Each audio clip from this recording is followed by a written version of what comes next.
আসসালামু আলাইকুম বন্ধুরা, কেমন আছেন? আশা করি ভালো আছেন। আলহামদুলিল্লাহ, আমিও ভালো আছি। আজকে আমি আপনাদের দেখাবো চিকেন কোরমা। প্রথমে হাঁড়িতে তেল দিলাম এবং একটা মশলা তৈরি করে নিব। পেঁয়াজ বেরেস্তা করব এবং সাথে দুটো তেজপাতা এবং এলাচ, দারচিনি আর কাজু বাদাম দিয়ে একটা মশলা তৈরি করব।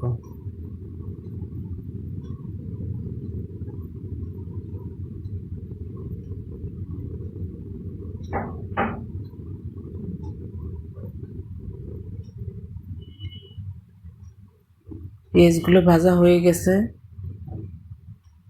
এখন এই মশলাগুলো দিয়ে দিব।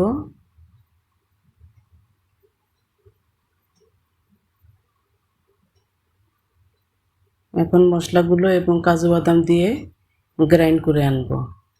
আপনারা চাইলে শিলপাটায়ও করতে পারেন। এখন কড়াইতে তেল দিলাম এবং আমি করব লেগ পিস দিয়ে।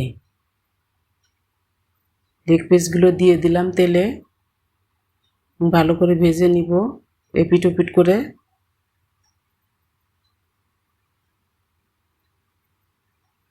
এখন দিয়ে দিব মরিচ গুঁড়া, ধনে গুঁড়া, জিরা গুঁড়া, কয়েকটা লং, লবণ, আদা বাটা, রসুন বাটা এবং পেঁয়াজ বাটা।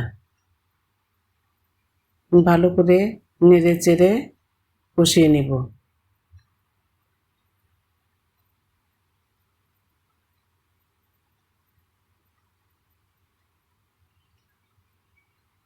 এখন দিয়ে দিলাম আমার তৈরি মশলাটা,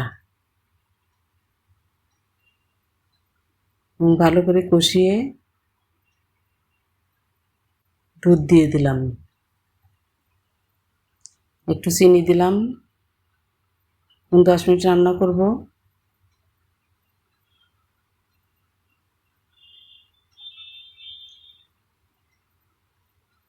লেবুর রস দিয়ে দিলাম। বন্ধুরা, আমার রান্নাটা হয়ে গেছে। ভালো লাগলে লাইক দিবেন, কমেন্টস করবেন। আল্লাহ হাফেজ।